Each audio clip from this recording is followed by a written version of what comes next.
Salve, salve, galerinha! Mais uma aula do jeito que você já sabe, já conhece e aprecia. Se ligue na aula de agora. Essa aula, cabeção, é a continuação da aula de equação geral de plano. No final da aula anterior, eu cheguei a essa equação geral do plano, que contém os pontos A, B e C, ou seja, determinado pelo ponto A e os vetores U e V.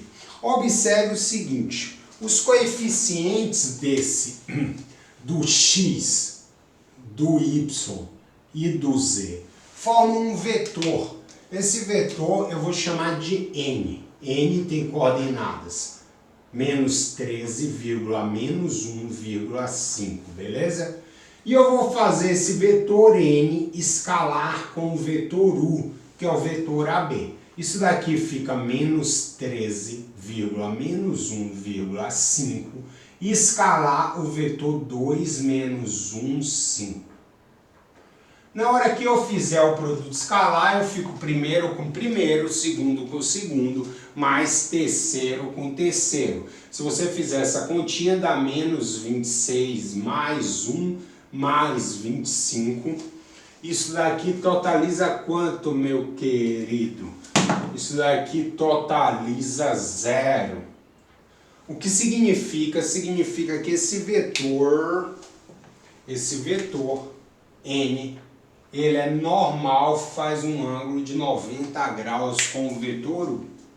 A mesma coisa, se eu fizer n escalar v, eu fico com menos 13, menos 1, 5. Escalar o vetor v, que tem coordenadas 1, 2, 3. Escalar 1, 2, 3. Se eu fizer essa continha, o produto escalar dá menos 13, menos 2, mais 15, totalizando 0. Então, o produto vetorial, ele também o vetor normal também forma um ângulo de 90 graus com o vetor v. Também forma um ângulo de 90 graus.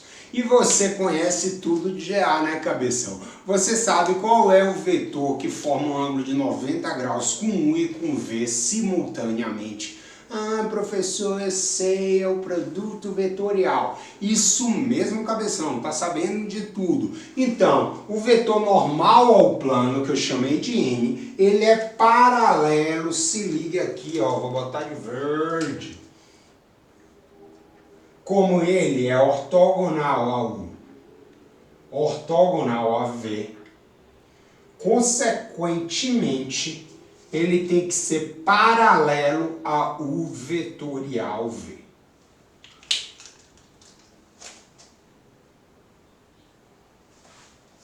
Beleza?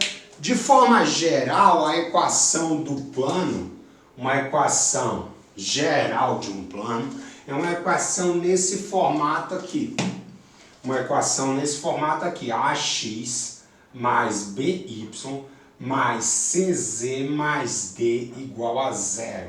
Isso daqui é uma equação geral de um plano. Então se liga aqui que é o finalzinho da aula. Eu vou finalizar a aula com um gostinho da próxima aula.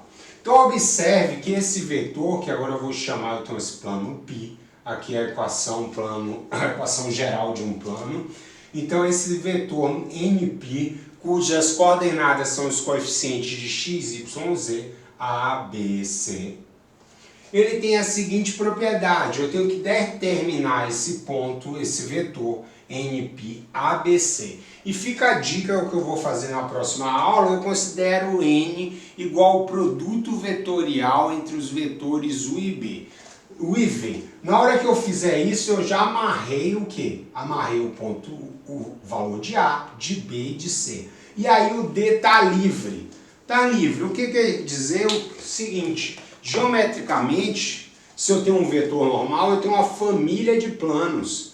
Quem vai me dizer o D vai ser um ponto que eu sei, que eu tenho certeza que pertence ao plano π. Então fica a dica, o que eu vou fazer na próxima aula é o seguinte, se liga aqui.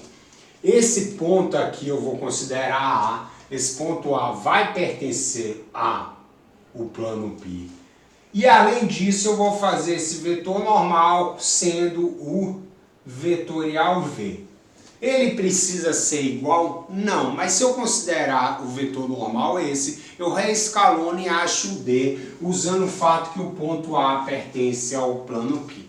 Aí, professor, não estou entendendo nada. Então segura aí, cabeção, espera que já já eu vou fazer um exemplo cara a crachá com tudo que eu estou falando sem números. Se gostou, curte, compartilha e espera o próximo exemplo que já já eu aplico tudo isso que eu falei. Beijinho, beijinho, fui!